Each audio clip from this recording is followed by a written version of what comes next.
Alors, toujours dans la thématique de la venue du Christ à la fin des temps, de la fin du monde et du jugement dernier, je vous invite à réfléchir un petit peu avec moi sur l'idée du jugement dernier. Le jugement dernier, vous savez ce que c'est, alors on va dire pour l'instant, à la fin des temps, c'est la mise en balance des actes bons et des actes mauvais, c'est-à-dire des actes qui ont été faits par amour et des actes dans lesquels l'amour a manqué. Et vous savez que souvent c'est présenté sous la forme d'une balance. Hein, vous avez un très bel exemple, je crois que c'est sur le retable d'Isenheim à Colmar. Vous avez l'ange qui tient la balance, et dans les balances, la balance, il y a l'âme avec, voilà, est-ce qu'elle a fait ce qu'il fallait ou pas. Donc, vous avez aussi ce thème dans l'Égypte ancienne, et c'est un thème absolument courant, où ce thème, il ne faut pas juste le jeter en disant c'est de la bêtise, mais que c'est un thème qui traverse toutes les traditions. Donc, c'est que quand même il y a quelque chose d'intelligent là-dedans.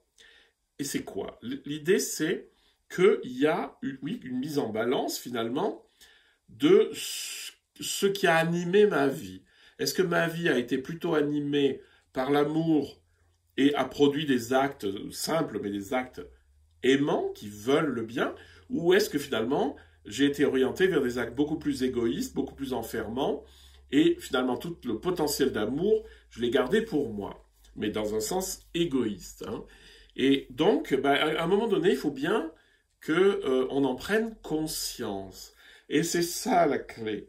Le jugement dernier, c'est pas quelque chose qui vient de l'extérieur, où on serait mis devant un tribunal où tout ce qu'on a dit, tout ce qu'on a fait serait jugé, ce qui est d'un flippant absolu, mais qui permet, petite parenthèse, qui permet quand même de bien tenir une population en leur disant attention, si vous n'êtes pas bien sage comme nous on vous dit d'être sage, eh bien vous irez en enfer. Ça c'est efficace au niveau politique. C'est pas de ça dont je voulais vous parler, c'est que le jugement dernier, c'est le jugement ultime. C'est le jugement que je me fais moi-même de ma propre vie. Vous savez, quand on arrive en fin de vie, ou quand on y arrivera tous, hein, vous avez sûrement vu des gens qui prennent conscience, ah ouais, ils le disent ou ils le disent pas, hein, ah oui, là quand même, c'était pas terrible, etc. Donc il y a une mise en balance de ce qui a été fait. Mathilde de Magdebourg va nous donner une phrase extrêmement consolante, elle va dire « Un seul regret suffit à nous libérer ». Donc, n'oublions pas qu'on est au niveau de ce qu'on appelle la morale. La morale, c'est ce qui nous permet de gérer nos actes et de voir avec quelle intention ils ont été faits. Et c'est l'éthique, si vous voulez. Et Mathilde va nous dire quelque chose d'extrêmement consolant.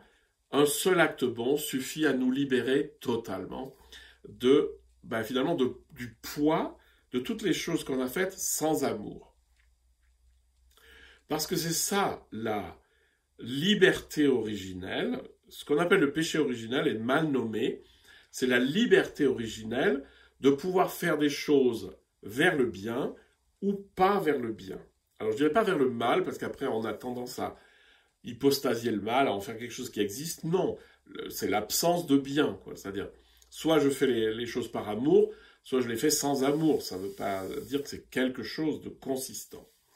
Voilà, donc juste cette idée que le jugement dernier, il faut sortir un peu des représentations à la Hollywood, où ça va fumer, où chaque âme va être devant un tribunal, mais non, c'est beaucoup plus le tribunal ultime, qui est le tribunal de ma propre conscience morale, cette fois-ci, qui va prendre conscience des actes qui étaient aimants et des actes qui n'étaient pas aimants.